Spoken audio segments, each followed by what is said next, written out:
കുറുക്കൻ അന്ത്രോയുടെ കഥയിലെ ഏറ്റവും വിങ്ങുന്ന അധ്യായമാണിത്. അന്ന് കേരളത്തിൽ വസൂരി പടർന്നു പിടിച്ച കാലം. വീടുകളിൽ നിന്ന് വീടുകളിലേക്ക് മരണം മണം പിടിച്ചു നടക്കുന്നു. വസൂരി വന്നവരെ സ്വന്തം ബന്ധുക്കൾ പോലും ഉപേക്ഷിച്ചു പോകുന്ന ഭീകരമായ അവസ്ഥ.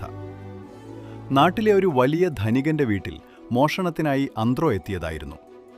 പണവും സ്വർണവും ലക്ഷ്യം വെച്ച് അകത്തു കയറിയ അന്ത്രോ കണ്ടത് ഭയാനകമായ കാഴ്ചയാണ്. ആ വീട്ടിലെ എല്ലാവർക്കും വസൂരി പിടിച്ചിരിക്കുന്നു.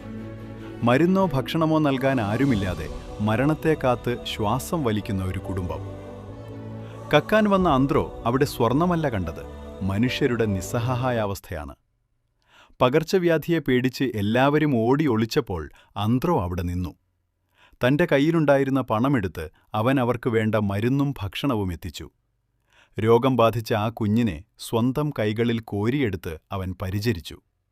സ്വന്തം ജീവൻ പോലും പണയപ്പെടുത്തിയാണ് അന്ത്രോ അവിടെ നിന്നത്. ഒടുവിൽ അധികാരികൾ വിവരമറിഞ്ഞു അവിടെ എത്തുമ്പോൾ ആ കുടുംബം രക്ഷപ്പെട്ടിരുന്നു. പക്ഷേ അന്ത്രോയെ അവർക്ക് പിടികൂടേണ്ടി വന്നു.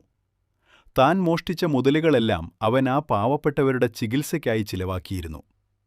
കൈവിലങ്ങുമായി നടന്നു നീങ്ങുമ്പോൾ അന്ത്രോയുടെ മുഖത്ത് ഒരു കള്ളന്റെ ഭയമായിരുന്നില്ല, മറിച്ച് ഒരു വലിയ യുദ്ധം ജയിച്ചവന്റെ ആത്മസംതൃപ്തിയായിരുന്നു.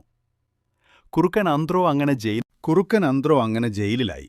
വസൂരിയെപ്പോലും ഭയപ്പെടാത്ത ആ കള്ളനെ പിന്നീട് ആരും കണ്ടിട്ടില്ല. പക്ഷെ ഇന്നും ആ നാട്ടുപുറങ്ങളിൽ പഴമക്കാർ പറയും, അന്ധവിശ്വാസങ്ങൾക്കും രോഗങ്ങൾക്കുമിടയിൽ മനുഷ്യത്വം മറന്നുപോയ ഒരു കാലത്ത് വസൂരിയേക്കാൾ വേഗത്തിൽ കരുണ പടർത്തിയ ഒരു കള്ളനുണ്ടായിരുന്നു, നമ്മുടെ കുറുക്കൻ അന്ത്രോ. അന്ത്രോയുടെ കഥ ഇവിടെ അവസാനിക്കുന്നു. ഈ സീരീസ് നിങ്ങൾക്ക് ഇഷ്ടമായെങ്കിൽ സപ്പോർട്ട് ചെയ്യുക. മറ്റൊരു നാടൻ കഥയുമായി നമുക്ക് വീണ്ടും കാണാം.